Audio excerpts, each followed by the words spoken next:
Today, we're going to talk about the Lian Li Dynamic series of cases. It's going to be the Mini, the regular size, and the XL. I'm going to give you a brief rundown as to which one I like and which one you should choose.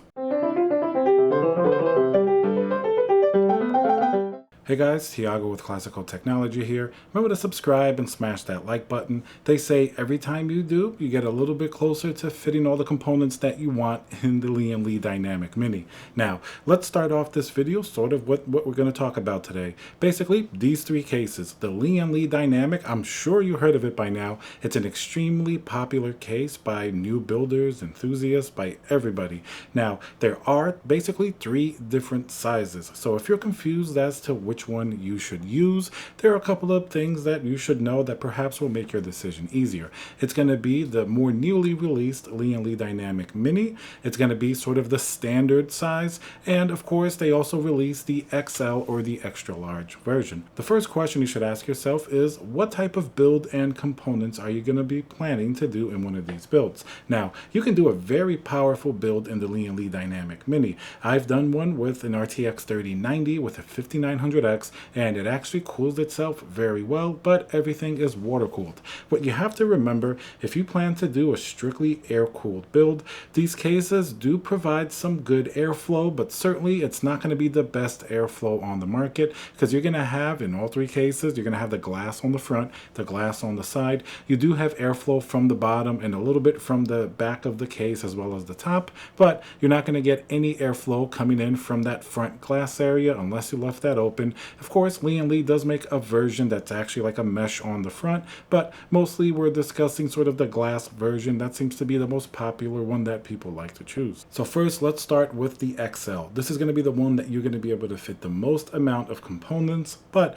it's also going to be the most expensive. It's going to be the heaviest, and it's going to be the largest. If you're planning on doing a full-fledged water cooling setup, you want to have very thick radiators on the bottom, on the top. You want to fit a nice distribution plate that all three can fit, but this one is going to be able to fit, more of the larger ones. This one is going to be the case to choose. It's certainly going to have the best thermal performance just because you're going to be able to fit larger and thicker radiators in something like this while having the appropriate amount of room for all of your components. This is also very useful if you plan to have a vertically mounted GPU, which in a water-cooled build is absolutely stunning to do. This is one of those cases where you can still have a very thick radiator on the bottom, even like a 54mm thick radiator like I've done here with a water cooling setup and a vertical setup. You can fit a large motherboard. You can fit another thick radiator on top. You have a lot of room for activities. That's going to be the main thing that you're going to be paying extra for in the XL case. Build quality is also going to be the best out of the three. It just feels very, very solid. Really, really like the build quality, but primarily choose the XL case if you have a lot of water cooling that you want to fit in here, or very large components. A lot of these RTX 3080 and 3090 GPUs actually have very large coolers, even if you're going to do an air cooler. A lot of them are just really wide. Some GPUs just won't fit in the standard version because it's not wide enough. I've definitely run into that problem before. I tried to put in an MSI EK Seahawk 2080, and it was actually too wide for the standard version. So that's why I would choose the XL. You have a lot of hardware, a lot of big hardware, and you want the best in cooling performance. It's going to be a little heavier, a little larger, a little bit more expensive, but at least you know your use case. If you want to fit a lot of stuff, definitely get the XL. Now, when should you choose the standard regular version? You can surprisingly still fit a lot of hardware in it, but you will run into some limitations compared to the larger XL version. For example, if you want to have thick radiators and do a vertical GPU, you're really not going to be able to do it in the regular version. You're going to run into a lot of issues on the bottom of the case. You really need the XL for that vertical setup with a lot of water cooling gear and radiators. But if you're going to do just a regular horizontal GPU, as long as the GPU isn't really incredibly wide, you should be able to fit most of the EK water blocks, the standard ones for the 3080, 3090. You'll certainly be able to fit those in here, sort of in a regular horizontal and not vertical setup. You can do a lot of radiators still, or you could do one on the bottom, on the back of the case, on top. They're just going to be thinner and not as thick as you can do on the XL, so that's going to limit sort of what you can do in the case. You can fit an EATX motherboard in this case. I did that with the MSI X570 Godlike, but it makes the cable management a little bit harder. The XL definitely gives you more space to play with in terms of cable management.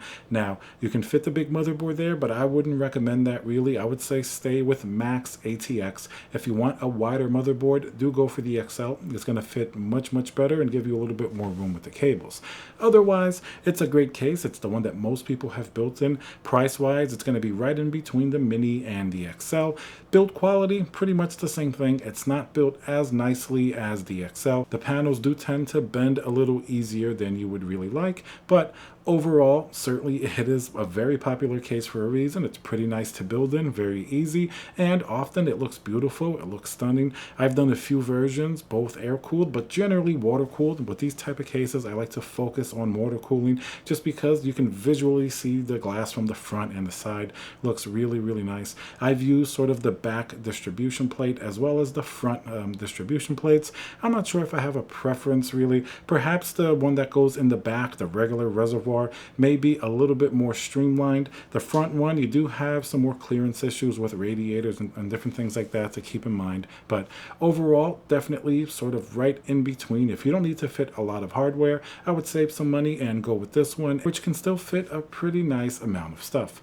Now, finally, what about the mini version? When do you go for the smaller version? Now, it is smaller than the standard version, but it's not like terribly smaller where you would be basically like Mini ITX or anything like that.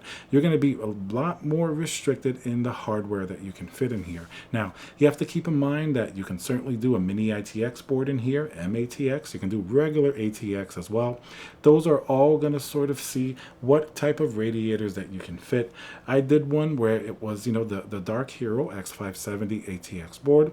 Horizontal GPU, vertical didn't really fit that well. I was able to put a radiator sort of on the back panel, radiator on the bottom, and a nice 120mm EK reservoir.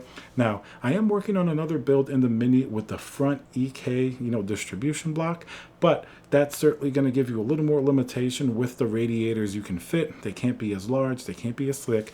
This is going to be pretty much the running theme of the Mini version. It does look really nice. Build quality, not necessarily as good as the XL, definitely a little bit lower, but when you have a nice build in here, it is more compact on your desk. It does look really nice, but you really have to keep in mind these limitations on the hardware that you can fit in here. You can do a very powerful water-cooled build. I did one with the RTX 3090. It cools it fine, but you're going to be a lot more limited to the width of the radiators that you can do, sort of the surface area. You're not going to have as much space as the larger XL. And of course, you can do a vertical GPU in this case. I'd say if you use a Mini ITX board, you can still fit a radiator on the bottom, but it's going to be very tight, and you're probably not going to be able to fit it in with a front distribution plate. You may have to use a smaller side or even a regular pump and sort of reservoir combo than you traditionally would in one of these cases. So just keep in mind, you definitely have a lot more limitations with what you can fit in it.